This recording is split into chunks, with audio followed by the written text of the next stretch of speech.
Hello and welcome to this week's episode of the Life First Business podcast. This week I want to talk to you about a 5-step system to help you overcome overwhelm when you're in the phase of launching and growing your business. Overwhelm is something I hear so many business owners talking about, whether it's clients or conversations at networking events. So many feel like the number of different tasks there are to do, the number of different actions there are to take, the number of moving parts to their business are very overwhelming. And particularly in those early phases of our business, those early months of our business, or the first year or two, we're doing so many new things all the time. We're stepping out of our comfort zone all the time. The overwhelm of all the different tasks and actions alongside all the mindset shifts, all the energy it takes to put yourself out of your comfort zone all the time, it can become really overwhelming. And what I see happening a lot with business owners is they're trying to do so much and they're firing in all different directions, and then they end up feeling like they're just not making progress. They're feeling quite stuck, that they're not seeing any results for all the hard work that they're putting in. They don't feel like they're moving forward enough for it to make that amount of work and that amount of overwhelm feel worth it. And then starting to feel frustrated, starting to feel resentful, starting to really question whether or not they're doing the right thing, whether they made the right decision to start a business. And it kind of ends up self-perpetuating, because then the frustration leads to overwhelm, overwhelmed at the frustration, and on it goes. And, I've definitely been in that place when I started my first business. I definitely remember feeling overwhelmed of all the different things I had to do and all the different tasks I was doing, and things that a few months down the line just felt like, this is part and parcel of being a business owner. When I was doing them for the first few times, it's just a huge hurdle to overcome every time. And that takes a lot of energy from us. And obviously, anytime we're doing something for the first time, it's uncomfortable, it's out of our comfort zone, and it can feel like a big event to get over them. And then, you look back, or if you're doing it again and again and again, you're like, oh yeah, it's fine. I've done it lots of times now. I don't need that mental energy to get myself to do it, to get myself to take the action. But when we're doing new things, that's taking up a lot of energy. And I think that can lead to the overwhelm and the procrastination as well. So let's give ourselves a break. Let's recognize, we're in the minority. To be putting ourselves out there and starting a business in the first place is an amazing, brave step to take. And feeling overwhelmed when we're doing a lot of new things we've never done before is normal. It's part and parcel of it. It doesn't make us bad business owners. It doesn't mean we don't know what we're doing. It's going to feel like that when it's all new. But there are definitely steps that we can take to reduce the overwhelm, make it feel a bit more easeful, a bit more spacious, and mean that we can feel a lot more focused. We can have a lot more clarity over what we're doing and where we're going, and hopefully then cross off a lot of those things that we might be trying to do in the early stages of business that aren't really serving us in the phase that we're in. And so I'll jump into what those 5 steps are. So number 1, I think it's really important to set some clear goals, and not just vague goals of like, I want to grow my business, but very specific goals which ideally are numerical, and one overarching goal that you can make sure everything you're doing is lending itself to that goal. If you're a coach or a service provider, which are most of my audience, then having a goal around the number of clients that you want to work with is a really good one. And then if you're setting that goal for like the year or the quarter or whatever it is, breaking it down into set milestones and understanding what your next milestone is.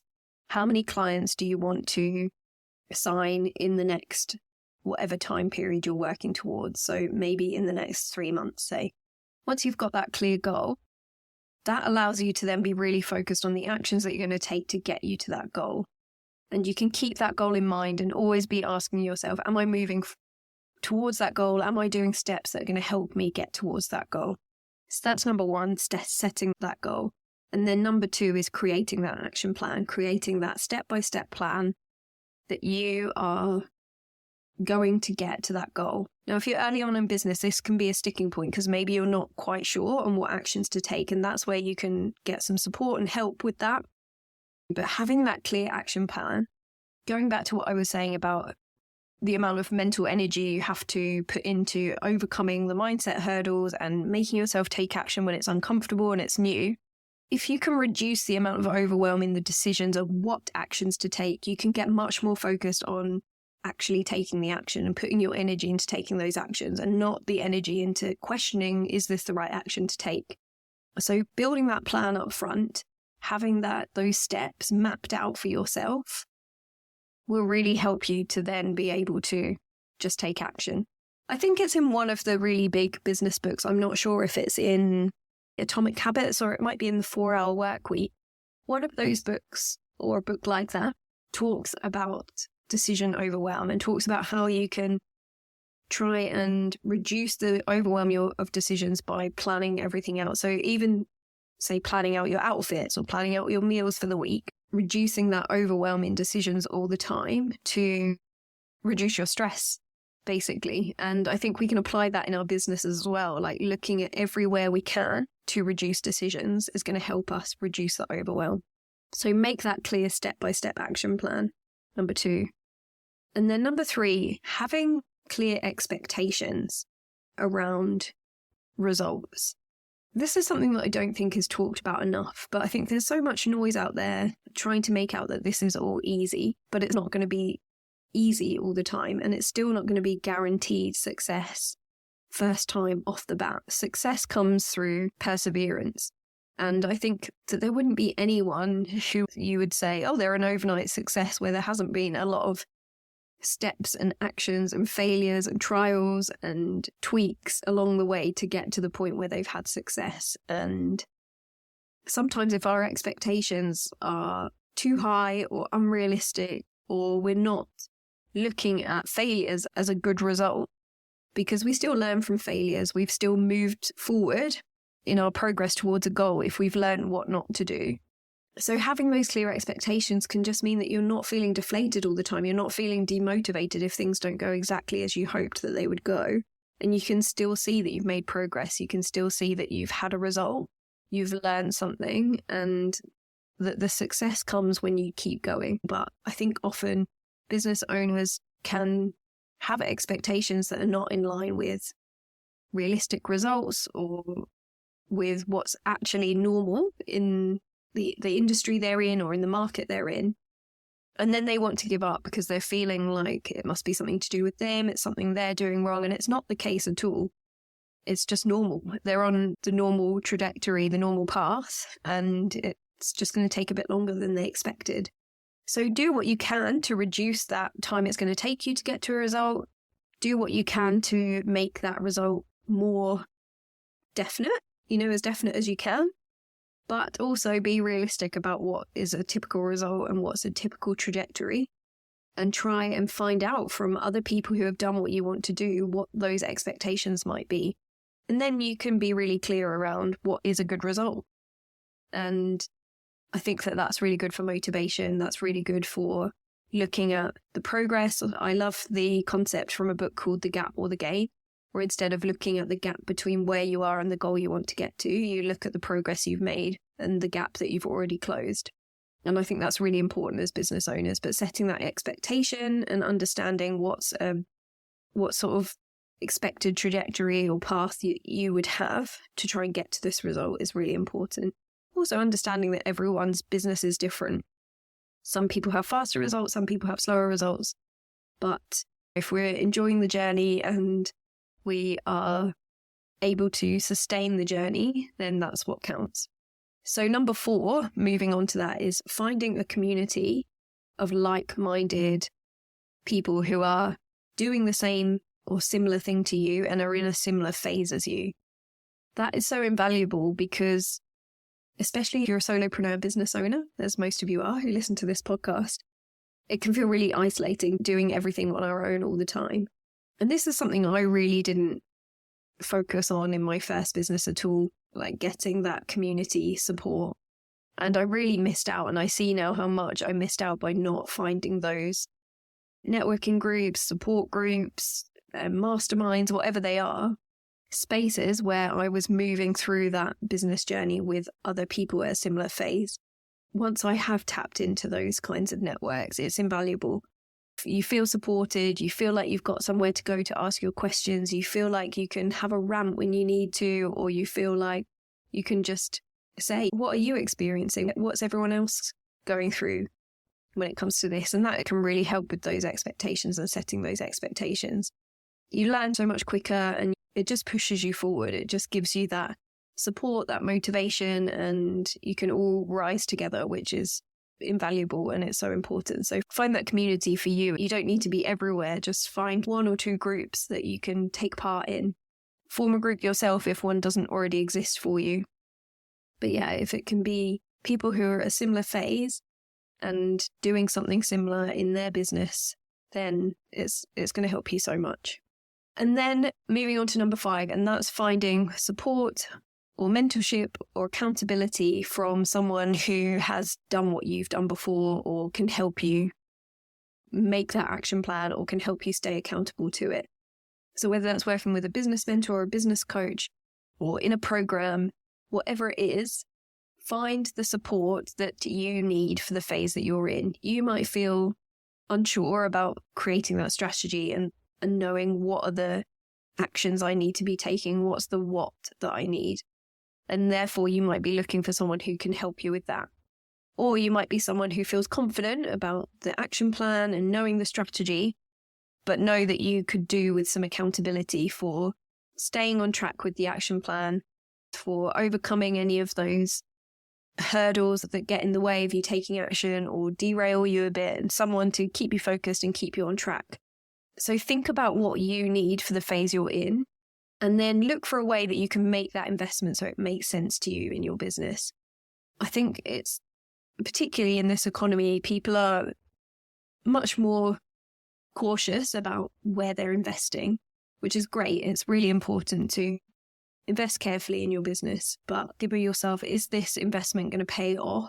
Am I going to see this money coming back to me in my business? And how soon am I going to see this money coming back to me in my business? That's going to really help you make decisions on where to invest. And there's always things that we can invest in our business. We can always be up-leveling, whether it's our equipment, our software, our websites, our brand photo shoots. There's always something on our wish list. And so making smart investments and deciding what's going to move the needle for me the most according to where I am and what I need right now. How soon am I going to see that investment come back to me? And I think that can help when we're in those early stages of business. It can be really scary to invest in our business. And often the things that we might think to invest in, which was the case for me in my first business, are things that feel more tangible rather than support, paying to have a website design, paying for someone to design a logo, or paying to have business cards printed, paying for a new laptop. All those things. And some of those things are really necessary for the phase you're in, and some of them might not be. And some of them might be a better investment when you've got more confidence in the income that's coming into your business and that you know that you can safely make that investment and feel confident the money's going to come back. I think in my first business, I definitely remember thinking, okay, I'll set up a website, I'll print some business cards, and that'll be it. I'll have clients. And I had no idea about a sales and marketing strategy for myself and for my own business. And I had to obviously piecemeal that all together, but it didn't really even occur to me to get support with that at the time. And I think nowadays it's become a lot more accessible to get that kind of support for your business. But yeah, think about the stage you're in, think about the support that's going to help you get to that first milestone goal as quick as possible or with as much ease as possible, where you feel there's confidence in getting that investment back again. And those are the 5 steps that I think will really help you reduce overwhelm in your business. So I'll just run through them again. Number 1 is having those clear goals, having that clear overarching goal and breaking it down and knowing what your next milestone on that goal is. Making a clear action plan, step-by-step plan that's what's going to get you to that next goal. Making sure that the actions you have on there are all lending themselves to that goal, so you can put aside anything that's not really lending itself to that goal for now. Number 3, having clear expectations and getting clarity on what's realistic, what can be expected, and what would count as a good result for you. 4, finding community, finding support with people who are at the same stage doing something similar to you. And number 5, getting that mentorship or coaching or accountability support where you need it and where you feel you can invest in it and that you're going to see that investment come back to you in your business. Something that I talk about in my online course, the Life First Business Plan, is splitting your time up into the different buckets or the different hats that you're wearing as a business owner, which would be like marketing, sales, admin, client work. And I give you a calculator that lets you look at the hours you want to be working across the month, the year, the weeks, like breaking it all down and then splitting it up according to those different buckets of time and making sure you've got a clear plan on how long you want to be spending on each of those different activities in your business, so that then you can create a plan that allows you to work within those buckets of time.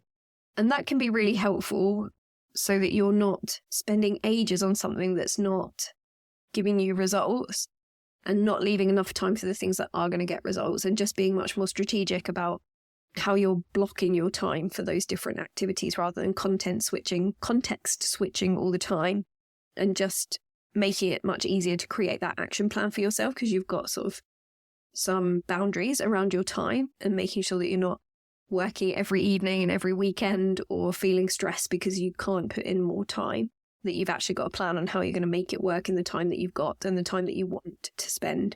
So that's a really useful activity as well, to sort of look at your overall schedule and how you want to break it down. I'll link that mini course in the show notes in case you're interested to have a look, but it also talks through loads of things in there. It's your Life First Business Plan, and it helps you plan out your whole business strategy according to the way you want to spend your time, what income you want to bring into your business, how you're going to break that down according to your packages, how to set goals, how to create action plans. And there's a lot of stuff in there around mindset as well. So yeah, I'll link that in the show notes if you're interested. But otherwise, use that 5-step plan, and I hope that it really helps you to reduce the overwhelm if you're feeling that overwhelm. But know that it's so normal. We all feel overwhelmed in our business at some point. And yeah, you're not doing anything wrong. You're not doing a bad job if you're feeling overwhelmed. I think it's 100% normal, and we all have that feeling, but let's do whatever we can to reduce it and get more clarity and get more focus so that we can have a much easier time in our businesses.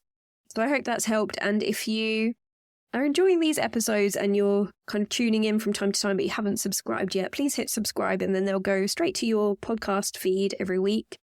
That will help other people to find the podcast as well if more of you are subscribing. So that would be amazing. And if you know any other business owners who you think would find this helpful, please share it with them as well and get the word out.